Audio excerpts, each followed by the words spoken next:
Most startups think design systems are something you build later, after product market fit, after growth, after you have time. But by the time you feel the need for a design system, you're already paying the price for not having one. And that price is called product debt. Let me explain. In the early days, your product is small, 1 or 2 screens, maybe a basic dashboard, a few forms. Everything feels manageable. So you move fast. You design quickly, develop quickly, ship quickly. And that's exactly what you should be doing. But then something changes. You add more features, more screens, more workflows, more contributors, and slowly, almost invisibly, your UI starts drifting. Buttons look slightly different across pages, forms behave inconsistently, spacing feels off, navigation patterns don't quite match. Nothing is broken, but nothing feels fully consistent either. At this stage, most founders still ignore it because each issue feels small. But here's the truth. Inconsistent UI compounds faster than almost any other type of product debt, and the cost shows up everywhere. Design takes longer because you're redeciding the same patterns. Engineering slows down because components are rebuilt instead of reused. QA becomes messy because the same interaction behaves differently. New hires struggle because there's no clear interface logic. And users, they feel the inconsistency, even if they can't explain it. The product starts feeling stitched together, not designed. This is where a design system becomes critical.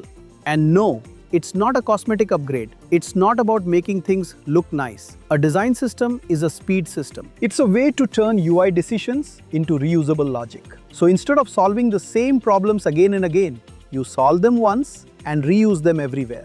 Think of it like this. Without a design system, every new screen is a fresh decision. With a design system, every new screen is a composition of known parts. That's a massive difference.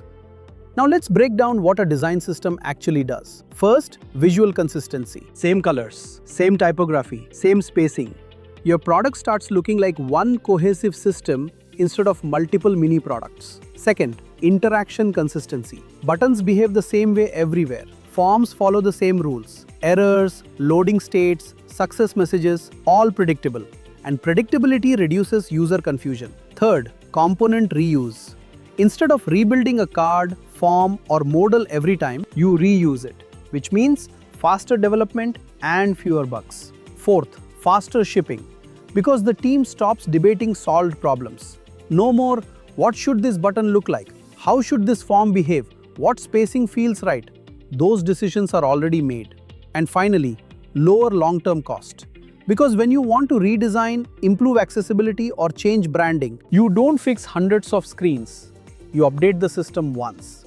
Now here's where most startups get it wrong. They think building a design system means creating some massive, perfect framework, hundreds of components, detailed documentation, months of work. That's a mistake. Early stage startups don't need a perfect system. They need a useful system. And useful systems start small. The right approach is simple. Standardize what repeats. That's it. If your team is building the same UI pattern again and again, that's your signal. Start with the basics: typography, spacing, buttons, forms, cards, navigation. These few elements will cover most of your product. And the key is to connect design to real code. Because a design system that lives only in Figma will drift, and a system that lives only in code will lose design intent. The power comes when both are aligned. Now let's talk about timing, because this is where founders hesitate. When is the right time to build a design system? Here's the rule. The moment you see repetition, it's already time.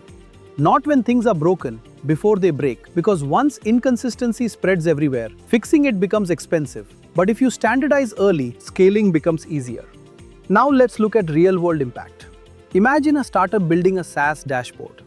At first, it's just one interface. Then they add onboarding, then settings, then billing, then analytics, then admin tools. Without a design system, each of these evolves differently. Different layouts, different behaviors, different patterns. Now the product feels fragmented. But with a design system, all these surfaces share the same building blocks. And suddenly, expansion becomes structured instead of chaotic. Another example, fast-moving teams. Multiple engineers shipping every week. Without a system, each feature becomes a visual fork. With a system, everything stays aligned. velocity stays high, quality stays stable.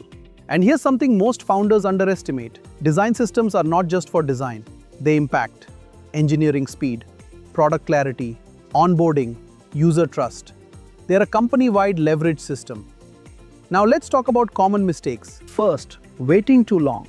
By the time inconsistency hurts, cleanup is painful. Second, overbuilding too early. Huge systems slow small teams. Third, making it design only. If engineers don't use it, it doesn't exist. Fourth, no ownership. Without ownership, systems decay. And fifth, treating consistency as cosmetic. It's not. It directly affects speed and scalability. So what should you do right now? Start simple. Audit your product. Look for repeated UI patterns. Standardize the most common ones. Turn them into reusable components. Define basic rules. And connect everything to real implementation. That's your system. Not fancy, not perfect, but powerful. Because the goal isn't to build the best looking system. The goal is to stop solving the same problem every week. Let's bring this home. The biggest mistake startups make is thinking inconsistency is cheaper. It's not. It's just delayed cost. And that cost compounds. So here's the rule to remember. Standardize repetition while it's still small.